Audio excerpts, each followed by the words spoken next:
Bonjour et bienvenue au JT du siècle, en ce jeudi 15 avril. L'envoyé spécial de l'agence Havas télégraphie que le nouveau type de balle qui vient d'être découvert a été mis en usage par la Reichswehr dans le bassin de la Ruhr. Cette balle, de fabrication toute récente, a la spécialité de traverser les blindages des autocanons et des tanks. Elle provient des usines Krupp qui, en présence des agents de contrôle, prétendaient fabriquer du ciment. Un témoin qui s'est battu à Kiel contre les réactionnaires raconte que, lorsque les ouvriers en armes envahirent les logements des officiers, ils trouvèrent des groupes de mitrailleuses soigneusement entretenus et des papiers du ministère de la guerre de Berlin qui recommandaient à ces officiers de tenir ces armes cachées aux alliés. Des découvertes non moins édifiantes ont été faites dans le Schleswig-Holstein, particulièrement chez les gros propriétaires ruraux. Une propriété du prince Henri de Prusse était bourrée d'armes de tout genre et de munitions. Encore un accro au traité de Versailles. Ce fait nouveau et les autres faits connexes feront l'objet d'une délibération à la conférence de San Reno. On ne pourra jamais prendre trop de précautions contre la fourberie teutonique.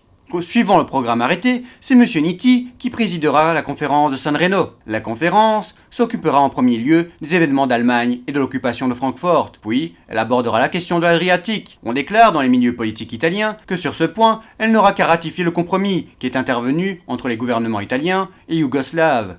Enfin, on s'occupera de la question des changes. Les délégués auraient à se prononcer sur des projets qui seront présentés par M. Luzalti. Le problème turc occupera la dernière séance. On affirme à Rome que les Alliés le résoudront avec ou sans le consentement du président Wilson. La délégation hellénique insistera pour que la conférence reconnaisse l'occupation de Smyrne. L'Italie, de son côté, demandera qu'on lui attribue certaines mines en Asie mineure, ainsi que des compensations coloniales en Afrique. D'après le journal La Liberté, les délégués russes auraient fait des ouvertures aux représentants de la France pour obtenir l'autorisation de prendre part aux entretiens de San Reno. C'était le JT du siècle, l'info de notre histoire.